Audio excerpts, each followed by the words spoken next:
Welcome to Inside View. I'm your host, Joel Metzger, and joining me today is Sid Marsh, who's the owner of the Arnold Visitor Center, the Ebbetts Pass Visitor Center. I was just going to say, thank you.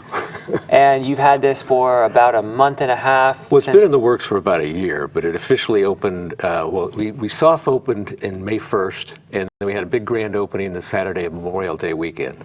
And it's located where? 830 Highway 4 in Arnold. If you know Arnold, it's right next door to Giant Burger, between Giant Burger and Serafina's. And this is a brainchild that was hatched between you and your partner. What's her name? Kate O'Keefe. Kate O'Keefe. And so you figured, well, let's get artists, businesses, and nonprofits kind of all network together. Exactly. We're trying to network all the artists, businesses, and nonprofits, and promote them to the public, to the tourists, that sort of thing. And speaking of networks, this picture here, I don't know if you're getting that, but our logo was a woman by the name of Pat Rahovic had this painting, and we saw it at Arts of Bear Valley. We fell in love with it.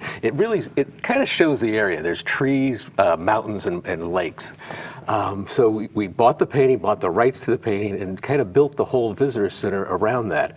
So we put her paintings up as one of our first artists, and another stream of revenue we have is we charge for brochures and business cards. And Nancy Ward from Sequoia Woods came in, and she wanted to put her brochures in. And she came in and she saw Pat's work, and she fell in love with it, took it to her board of directors, and now Pat's been commissioned to paint all the dining room, all the pictures in the dining room, the entranceway. And so it was a major commission for the artist. Wonderful. Yeah. Wonderful. Before we get into how this all came to be in Arnold, I wanted the viewers who don't know you to be introduced a little bit.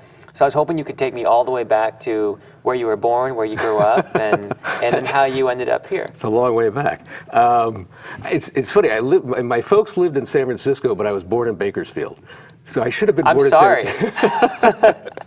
My mother wanted her cousin to deliver me, so she went to Bakersfield to have me. But I grew up in San Francisco, basically, and I grew up. I got into camping, and I really loved camping. And kind of how I got up here was I used to go to Utica, the reservoir. Don't tell anyone. I know. It used to be a secret. And then I wound up buying a place in Arnold because I kept going by there all the time. So that's kind of what drew me up there. I bought a place, and then I was an IT manager in San Francisco. Yeah, I wanted to ask what kept you busy throughout your business career and all. Well, I've had several different careers. I started out as a game show producer down in LA. Really? I did that for 14 years, and then I migrated back to San Francisco, and then I got into. It was in the early embryonic stages of the internet. There was a thing called IN television, and you actually had a box that you played along with game shows. You could predict plays in a game, in a football game, and then you'd plug it into your phone, and you'd win prizes. Well, the internet killed it, but I was involved with that for about 3 years. Then I got into IT. Information technology, and I was the IT manager for a law firm in San Francisco for about 6 years, and we had 3 different offices all over the state. And I bought a place in Arnold, and I got laid off at the law firm. They decided to outsource their IT, and I said, I'm going to try and make a go of it up in Arnold. And I wound up being an IT guy for a company in Arnold for about 3 years. Are you happy that you did that, or are you regretting your decision to come up to Arnold? Like, how are you feeling after 10 years here? Well, I was with this company in Arnold for 3 years. They got bought out by another company, and then it kind of dissolved. And people said, "Well, are you going to go back to the Bay Area now that you lost your job?" And I said, "No, this is a lifestyle choice. I'll wait tables if that's what it comes down to. But I wanted to live in the area." And what do you like about the area? Well, I think the area's #1 feature are the people. It really is. The people, the warmth. It's funny, when I lived in the Bay Area, I never got involved in anything. And I kind of was very insulated in my apartment or whatever. When I came up here, I really started getting involved in different boards of directors on nonprofits and that sort of thing. So it was the people, and of course the scenery, the hiking, and all that. And you said you liked camping in your youth, Right. so I imagine you still enjoy the outdoors a bit. Oh yeah. Although ever since I came to Arnold, I haven't gone camping. Well, you're basically camping in Arnold. Yeah, you don't need to go out. Exactly. Do you ever go up into the high country and across the pass at all, or do you stick on this side mainly? No, well, that's the thing about the visitor center is our area of expertise is Murphy's to Markleyville. So we go over to Markleyville all the time to talk to clients and that sort of thing. You obviously have dabbled in a lot of different businesses over your life, and you have a lot of different interests. But what made you think that a visitor center would actually work? How do you make the visitor center work? It's a big experiment. It really is. It's always growing. The big thing is to promote the area. We really wanted to promote the area, and a brick and mortar store is what you need, really. Not. We have an online presence also, but people need to stop in and see what there is, and they have questions, and I can see a need for a real location, a physical location. And you think that all that's been done with the Calaveras County Visitors Bureau and all that promotion and all the things that you see online where everyone has their own website doesn't quite meet that need of that personal contact? Or Well, I think they've done a great job. CVB has done a great job. They do more of an outreach. They go to the state fair. Yes, they have a great website. I don't want to try to replicate their website, but they have just one location, and I want to be their upcountry location. I mean, we're kind of partners, and we work with each other. Yeah, Lisa's great. Okay. What have you found so far really works well, and what are some things that maybe haven't worked as well as you thought they would in your store? Nothing's not working.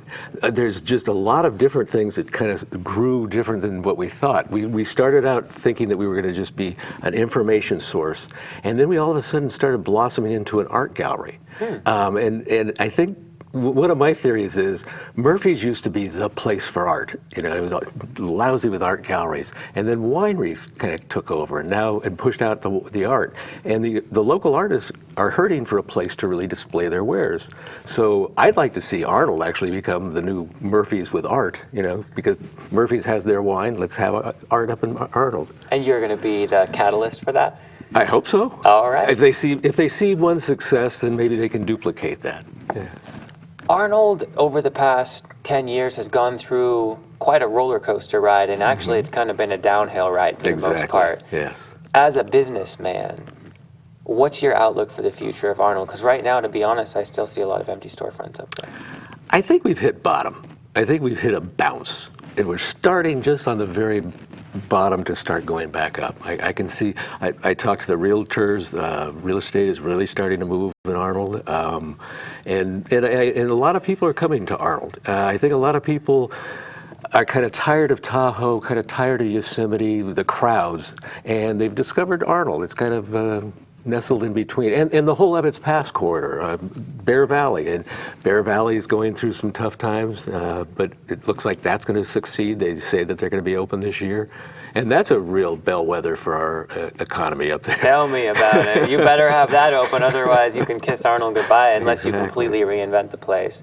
So let's say I've never heard of Arnold. What about it would attract someone who really could go anywhere? Why would they choose Arnold?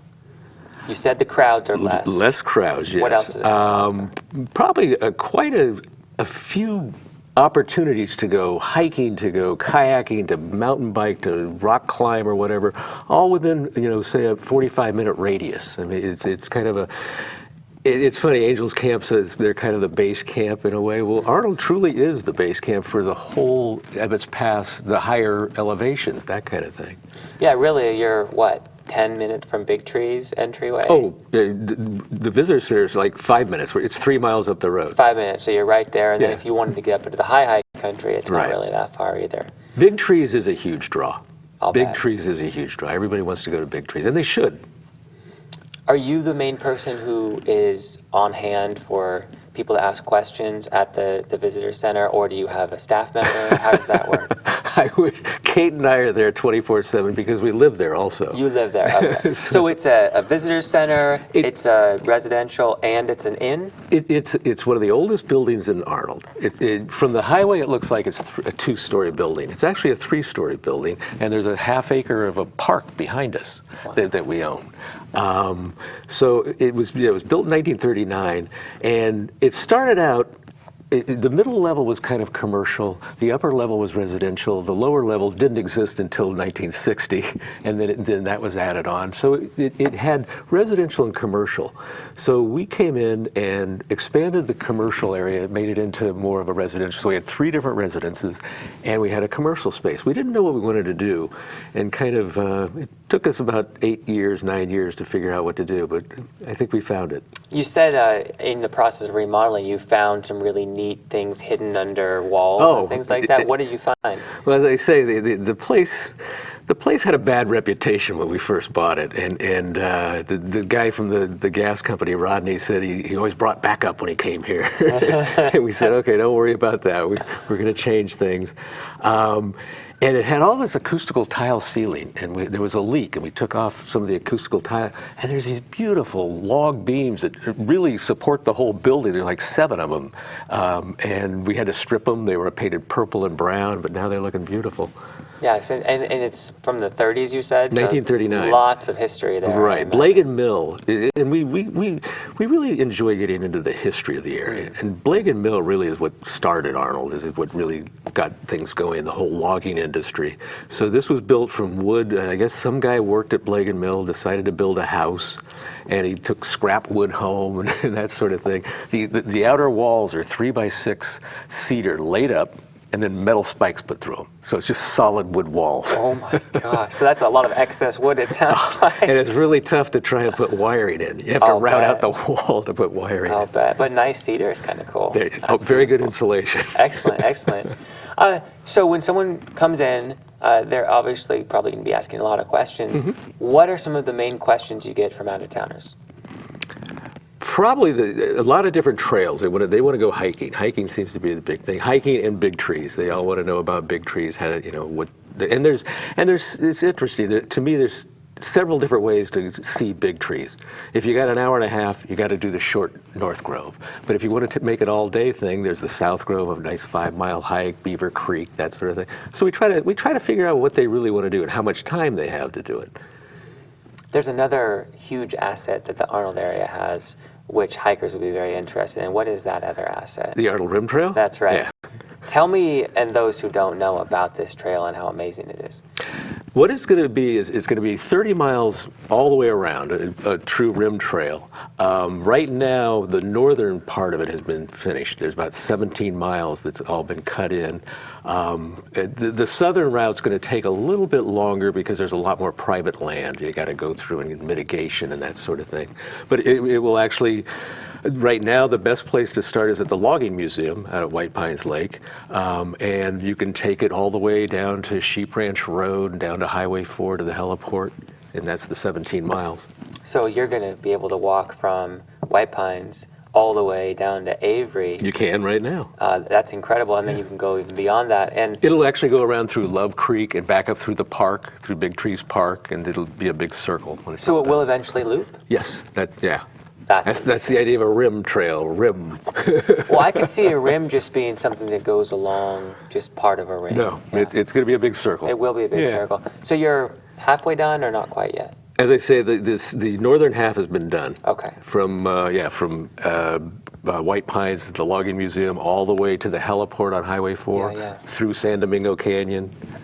One of the nice things about that trail is in the very beginning, it's accessible to more than just your healthy hiker. What is special about that first part? About 2 years ago, there was $800,000 that was spent on making a mile of it ADA accessible. So it's all paved. It goes down to the San Antonio Creek overlook. It's graded. It's the right grade and all that for ADA. Who funded that? That was an Obama project. That was a federal project. Yeah. Really? And for 1 mile, it cost $800,000. Oh my goodness. Who went ahead and got that grant money to come in here? Yeah, the Forest Service. The Forest Service did. Yeah, the Forest Service works with the Arnold Rim Trail Committee. to kind of oversee everything. Are you involved in that at all? I'm on the steering committee. You're on the steering committee, so you're kind of very much a big part of the planning of where this is going to go and how it proceeds and so on and so forth, this trail. Yeah, I put my 2 cents in. Okay. And then other things that people should be aware of are, there are some really neat points along the trail that they can visit, and I imagine you tell visitors this. Well, there's one very special one that you might know about called Cougar Rock. Is there any reason why you would know Cougar Rock? That rings a bell. Yeah? I can't quite put my finger on it, but it does. I think I may be familiar with that place.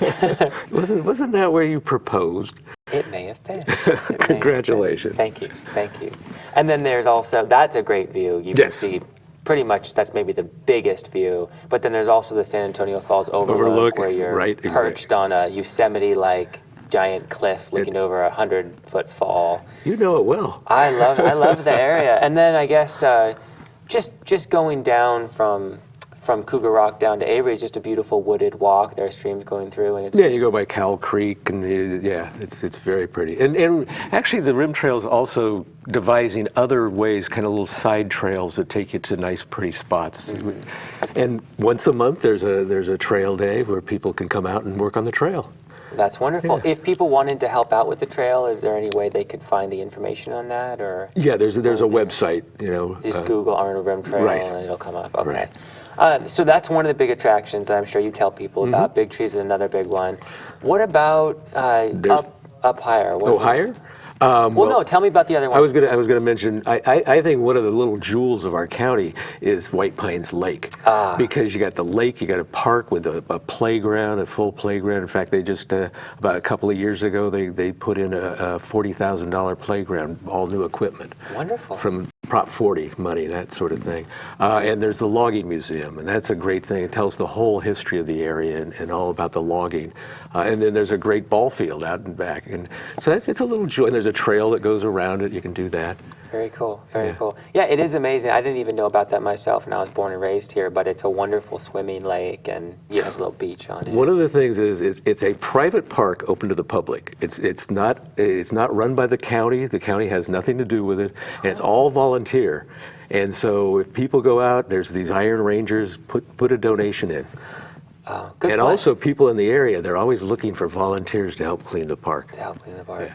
So Arnold itself is great, but you expanded the reach of what your visitor center is trying to promote to all the way across the pass. What was behind deciding to go that far out of your... Because that's Ebbetts Pass. I view that Murphy's to Markleyville kind of is the whole range. There is the Ebbetts Pass National Scenic Byway. It's 60 miles long. That starts at Arnold and goes to Markleyville. So that's where you got that idea then. Okay. Well, I wanted to expand it to Murphy's. I think the pass really is. Once you get outside that grade that starts just outside of Murphy, you're on the pass. Okay. Okay. You're absolutely right. It does seem like you're getting over there. Yeah. So for those people who haven't gone higher than Arnold, once you get past Big Trees, then you get to Bear Valley. What other amazing adventures await people? Well, there's Lake Alpine. Alpine. That's always very pretty. And then there's Highlands Lake. There's 2 Lake Highland Lakes. And those are a little bit lesser known, it seems like. So how do you get to Highlands?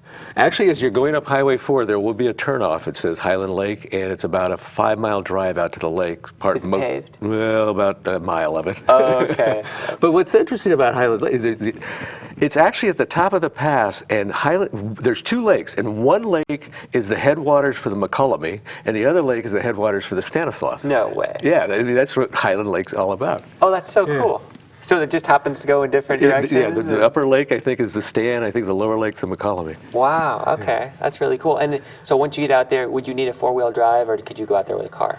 It depends on the time of year.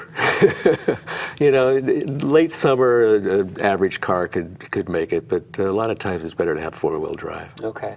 I know there's some sort of a meadow where it's popular for camping up there as you get up higher. There's Pacific Valley. Pacific Valley. And there's Hermit Valley. Hermit Valley, yeah, I know, I've seen that. What is attractive about Hermit Valley? Well, the big attraction at Hermit Valley is the Hermit Fest that they have once a year. There's a Hermit Fest? It's called Hermit Fest. Okay. It's always the second Saturday in September, which usually follows Labor Day, but this year it's actually two weekends after Labor Day. And they have a concert. They drag 6 bands up there, and it's an all-day event with vendors and food and everything. And it's for the Ebbetts Pass Scenic Byway. Oh, it's like a fundraiser? It's a fundraiser for the Ebbetts Pass Scenic. Yeah. Wonderful. Yeah.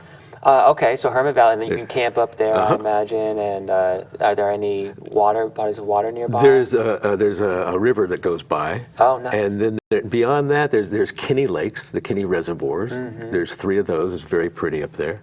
There's another interesting attraction as you're heading towards Markleyville. There used to be a mining town up there, and it had 3,000 people that actually lived. It was called Silver Mountain City. And once a year, there's a docent from Markleyville that will take you on a tour of Silver Mountain City. And you walk out there. Right now, all you see is just these holes in the ground, but you can picture that was the foundation of the hotel. And and most of those buildings went to Bodie. I don't know if you're familiar with Bodie. I do know Bodie. A lot of the buildings went from Silver Mountain City over to Bodie. How did they get them? They took them apart and rebuilt them in Bodie. Oh my gosh, that's crazy. And now Bodie's abandoned too. Right. So those buildings didn't have good karma or something like that. Yeah, but Bodie, if you've been to Bodie, they keep it in a state of arrested decay, they call it. So it'll never collapse totally, but they won't spruce it up. Right? No. But it's kind of a haunting experience. Oh, I didn't realize there was a city up there. That's really cool. And then another thing that came to mind is the Pacific Crest Trail comes through. And that's a pretty big deal for a lot of those hiking crowd, I imagine. If you weren't, let's say, someone who wanted to hike the full length of California, are there some good day trips on either side if you wanted to just park on Highway 4 and just go out and back? Oh, sure. Sure. Oh, there's tons of day hikes. In fact, we have a list of day hikes if you go to the visitor center. But one of my favorite is Woodchuck Basin, just beyond Alpine.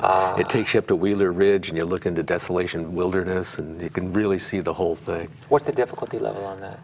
I'd say about a medium. It starts out a little steep, and then it's fine after that. Do you ever talk about Inspiration Point on the other side of Lake Alpine? Right. Yeah, that's very pretty. Too. Yeah. Okay, so even myself, I'm not very familiar with once you hit the top of the pass and you head down the other side. Are there any developed attractions going down as you work your way toward Markleyville, or is it pretty much just trailheads here and there? No, it's, as I say, there's the Kinney Lakes as you go, and there's Pacific Valley, Silver Mountain City. The only real developed area, there's a Carson River Resort until you hit Markleyville. Then there's Markleyville, cute little town, got a great art gallery, nice deli. Then we always tell people, visit Markleyville, go out to the hot springs, go out to Grover's Hot Springs and take a soak. Are there any rafting options on the far side of the pass with the East Carson River at all? No, it's big fishing. Very big fishing, fly fishermen. Okay, okay. And of course there are fishing on this side of the pass too. So what's the response been from the community? I know when you start a new business, it's not always something that catches on right away. So you probably had some expectations for how it was going to go. How's business been so far? I think it's exceeded our expectations, really. You know, we thought we were going to get maybe 10 visitors a day. We average probably about 25 a day. And some days we'll have 50 people come in and that sort of thing. Our grand opening, we had 175 people show up. So that's a pretty good number of people. Yeah, we were very pleased with it. And we're pleased with the response of the business community. As I say, we kind of make money by the square inch and sell business cards and brochures and that sort of thing. And a lot of businesses are interested in doing that. They really see the value of being in a visitor center where people come in and they're looking for that kind of thing. And we put together little packages. If you buy a cabin, we'll put together a little package of cards and brochures of all our advertisers. Wineries are another one we're doing. We don't have a liquor license or anything, but we showcase 4 wineries right now and really showcase their wine, have a free tasting card that they can take to Murphy's, that sort of thing. You said businesses are one of the big groups that you want to work with, but seeing that they have to pay to kind of have a name, have some been a little bit hesitant to be involved? Because with other visitors bureaus, you can just kind of say, here are my cards, put them there for me. How does that work? How do you convince someone? I think they see the need for it. That's the number one thing. They see the need for it up in Arnold, of somebody actually physically promoting them. And a lot of it's... We're not like your grandma's visitor center. Oh, really? It's kind of, in fact, people tell us that. My partner, Kate, she has like 25 years in marketing and merchandising. She did a lot of cosmetic counters at Macy's, and she really has the place done just right, people are amazed when they come inside and they go, wow, I didn't realize it was going to be like this, that kind of thing. I think they have a perception of visitor centers. Here's a bunch of brochures, they'll tell you what to do, that's it.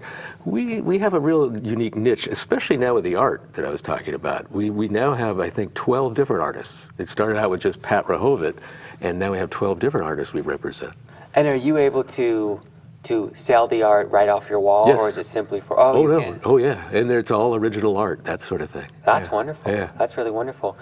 So business is jumping on board. Mm-hmm. They're supporting you. And then the other group that you wanted to work with was nonprofits. Mm-hmm. How has that response been so far? Oh, they have nothing to lose because we don't charge them. You don't charge the nonprofits. Okay. Exactly, and yeah, it's a great outlet for the Arnold Rim Trail map, for the Logging Museum brochure, that sort of thing. We have maps of big trees. That's probably the biggest thing we give out. If somebody comes in, here's your map, that kind of thing. What's perhaps the biggest challenge that you think you're going to face as you continue with this venture? The economy is a big one. The seasons. We haven't hit the shoulder season yet. We timed it so that we would open in the height of the season. Now we're fully open, and it'll be interesting to see what happens come winter or the fall. Especially when Bear Valley cranks up, then we'll probably be good again. But the fall and the spring, we'll have to see what we can do. It's because the number of visitors just Exactly. decreased, It's right? very cyclical. Just for those who don't know, Bear Valley has kind of been fluctuating and been a little uncertain. Just describe for people what Bear Valley means to Arnold and the whole Ebbetts Pass Byway. It's the economic engine. It's the heart of the economy, really. I don't know the exact figures, but just the number of skiers that go up there, not just the skiers, but the families and all the ancillary things that has to go with it, the food and all that, the lodging, it really does control the whole byway there. So hearing that a new owner has signed some papers and they're waiting for that period to kind of close is pretty good news for you? Yeah, but everybody's kind of wait and see because there's nothing really definite going on with the whole story. I mean, we read things from the Enterprise and we read things from the different places, and nobody said, hey, this person signed on the dotted line and this is going to happen. And they're going to invest $2.4 million. Yeah, you haven't seen that yet. So it's still a little bit up in the air. Are you holding your breath or just hoping for the best? I mean, what's your personal opinion? I'm in it for the long haul. I mean, if it doesn't happen, then we go to plan B, whatever that is. As I say, I'm up there for a lifestyle, but I want to see my town, my area grow and thrive. I think Arnold could use more people like you, Sid. You said you're at the bottom. It looks like if things go according to how it looks, Arnold may have a resurgence, and you're going to be on the ground floor, it sounds like. Yeah, I've heard rumors about some kind of store, a chain store of some sort might be coming into Arnold and things like that. Are you going to give us more? That's all I can say right now. Okay. But so they're looking at, if people on the outside think Arnold's good, I like that. That's a good sign. Yeah. If people want to find out more about your new business, how would they find out more? Phone number, website? Both, yeah. We have phone number is 209-795-1882, and we have a website which is EPVC, which is EbbettsPassVisitorCenter.org. And you're available 24 hours a day, right? Well, it's funny because we also, not only are we a visitor center, we have a 2-bedroom inn. We have a place called Bear's Lair. And so because we rent it out 24/7, we are available. So on the front of the visitor center, there's a doorbell, and after hours, you can ring the doorbell, and we'll respond. We'll be there. All right, Sid. Well, thank you for joining us on the show. I appreciate it. Well, thank you. And thank you for joining me on this edition of Inside View. I'm your host, Joel Metzger, and I hope you join me here next time.